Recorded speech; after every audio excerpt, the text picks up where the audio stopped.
बात को लेकर के बड़ा विवाद भी रहा है कि कभी इस पर आरोप लगता है कि जो लेडीज़ डॉक्टर हैं उन्होंने देखभाल नहीं की, या बच्चों के डॉक्टर ने देखभाल नहीं की, या अस्पताल में लापरवाही हो गई, उसकी वजह से ऐसा हो गया।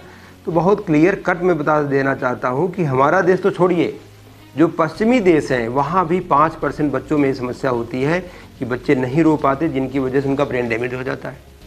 तो पहली बात, ये बहुत ही कॉम्प्लिकेटेड मामला है कि कोई एक जीव जो कि जलचर था, जलचर मतलब जल में चलने वाला, अब वो एकदम कहाँ आ गया, स्थलचर हो रहा है, हवा में आ रहा है। कितनी बड़ी बात है कि कोई एक जीव पानी में पैदा हुआ, पानी में उसने सारा कुछ काम किया, उसका डेवलपमेंट हुआ, अचानक कूद के वो हवा में आ रहा है। ये बहुत बड़ा ट्रांजिशन है।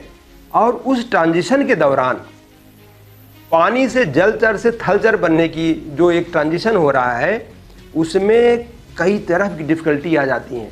कभी क्या होता है कि माँ के अंदर ही डिफ़िकल्टी हो चुकी होती है कि प्लेसेंटा पता चला यूट्रस से रप्चर हो गया था और ऑक्सीजन बच्चे को पहले से ही नहीं मिल रहा था, तो ये पता लगाना बड़ा मुश्किल हो जाता है। या फिर ऐसा हो सकता है कि कोई और ऐसा कारण है कि प्लेसेंटा बहुत ज़्यादा मैच्योर हो गया, जिसकी वजह से जितना उसको सप्लाई आनी थी ऑक्सीजन की वो नहीं मिल पा रहा है, तो बच्चा हाइपोक्सिक होता जा रहा है अंदर ही।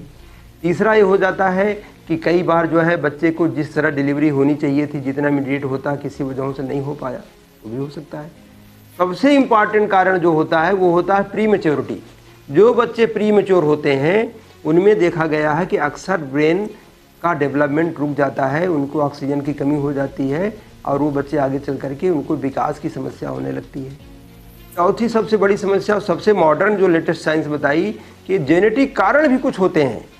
जेनेटिक कारण मतलब होता है कि ब्रेन की बनावट ही कुछ ऐसा बना है कि ब्रेन फंक्शन नहीं कर पा रहा है जेनेटिक वजहों से, और उसकी वजह से बच्चा पैदा हुआ, सब कुछ ठीक था, बिल्कुल नॉर्मल, मतलब सिजेरियन हुआ या नॉर्मल डिलीवरी हुई, लेकिन बच्चा प्री टर्म पैदा हुआ या वह इवन टर्म पैदा हुआ, लेकिन पता चला जेनेटिक वजह से उसका ब्रेन प्रॉपर बना ही नहीं था।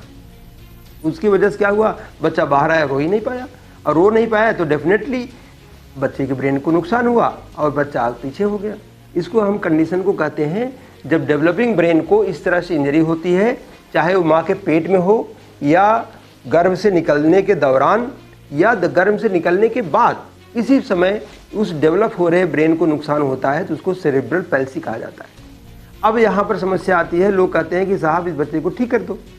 हम लोग ये कहते हैं कि भाई कोई उंगली अगर कट गई तो ना वो किसी दवाई से बढ़ेगी, ना वो किसी थेरेपी से बढ़ेगी, तो सही करने जाने ना निकल जाओ। जहाँ भी यही गलती होती है लोग सही करने निकल जाते हैं।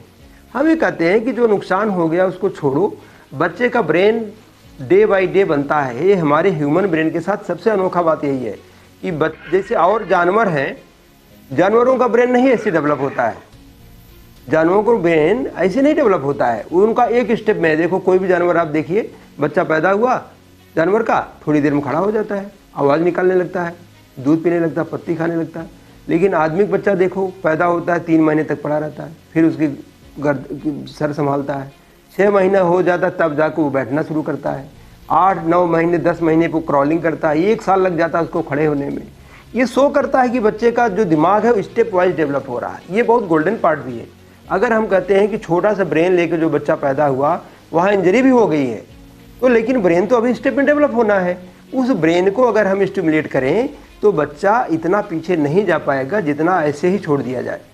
कई बार कहते हैं अरे ब्रेन डैमेज हो गया, कुछ नहीं हो सकता। ये बहुत गलत अप्रोच है। हम लोग कहते हैं इसमें अर्ली इंटरवेंशन, मतलब तुरंत हस्तक्षेप की ज़रूरत है। एज सुन एज जैसे पता चला कि बच्चे के ब्रेन को किसी वजह से नुकसान हुआ है, उसमें लोग इसमें पड़ जाते हैं कि कैसे हुआ, कौन हुआ, जिम्मेदार किसकी गलती। इन सब चीज़ों के बजाय ये सोचना चाहिए कि हम क्या करें कि जो बच्चे का ब्रेन डेवलप हो रहा है डे बाय डे, उसमें कैसा स्टिमुलेशन मिले कि बच्चा कम से कम इंडिपेंडेंट हो पाए, बच्चा कम से कम अपना बेसिक एजुकेशन पूरा कर पाए। और इस ब्रेन डैमेज से होने वाले जो कॉम्प्लिकेशंस हैं, आपको बताऊं, अगर प्रॉपर काम नहीं किया जाए तो बच्चों की रीढ़ टेढ़ी हो जाती है, स्कोलियोसिस बोलते हैं, ऐसे हो जाते हैं बच्चे, या उनके स्ट्रक्चर हो जाता है, इसे हाथ पैर टेढ़े हो जाते हैं, टेढ़े होकर के चल रहे होते हैं। इस कॉम्प्लिकेशन को रोकने की बहुत आवश्यकता है कि बच्चा जिससे कि मेन स्ट्रीम में जा सके और इन कॉम्प्लिकेशन से बच सके। तो करना सर क्या चाहिए, मतलब करना ये चाहिए कि जो करना है वो तो लोग करते ही हैं। कोशिश करना चाहिए कि बच्चा जहाँ डिलीवरी हो रही हो और उसका टाइमली डिलीवरी हो, उसमें डिले ना हो पाए, और कम से कम एक गाइडेंस हो, एक प्रॉपर मॉनिटरिंग। पहले से कई बार कैसा होता है, अस्पताल में बच्चा आया, उसको कभी 9 महीने तक देखा ही नहीं गया है, अब एकदम से आ गया डिलीवरी के लिए। अब जो वहाँ पर लेडीज़ डॉक्टर हैं वो डिलीवरी कराएं कि ये पता करें कि 9 महीने में इसको क्या क्या हो सकता था, क्या क्या कॉम्प्लिकेशन, बच्चा निकलने वाला है वहाँ पर। तो अब वहाँ बच्चा निकाला जाता है तो वहाँ पर फंस जाती बात कि पता चला एंटीनेटल कोई प्रॉब्लम थी, पहले से उसको कोई प्रॉब्लम थी जो डिटेक्ट नहीं हुआ। तो करना है कि जो हमारी गवर्नमेंट ऑफ इंडिया, भारत सरकार इस पर बहुत जोर दे रही है और प्रॉपर मैंने देखा हिंदी में लिख के बताया गया कि कब जाकर डॉक्टर से मिलना है, क्या क्या खाना पीना है, कितना आराम करना है, कैसा भोजन लेना है। और इंस्टीट्यूशनल डिलीवरी यानी अस्पताल जहाँ पर जच्चे बच्चे दोनों के देखभाल की सुविधा है वहाँ पर डिलीवरी कराएं। अगर ऐसा करते हैं तो भी हम काफ़ी बच्चों को बचा सकते हैं। लेकिन जैसा मैंने बताया, सारी सुविधा के बावजूद भी 5% बच्चों में सेरेब्रल पल्सी वेस्टर्न कंट्री में अभी भी हो जाता है।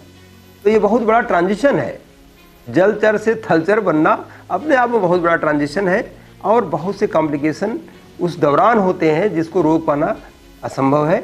लेकिन हाँ, जितनी हमारे हाथ में है उतना ज़रूर करना चाहिए कि हम एंटीनेटल पीरियड में डिलीवरी से पहले रेगुलर डॉक्टर के टच में रहें। अगर कोई कॉम्प्लिकेशन होने वाला है तो उसके हिसाब से हॉस्पिटल को चुनें। अगर हमको लगता है कि बच्चे को डिफ़िकल्टी हो सकती है तो हम ऐसी जगह डिलीवरी कराएं कि जहाँ पर बच्चे का भी देखभाल हो सके। अगर ऐसा हम करते हैं तो बहुत बड़ी संख्या में हम बच्चों को बचा सकते हैं।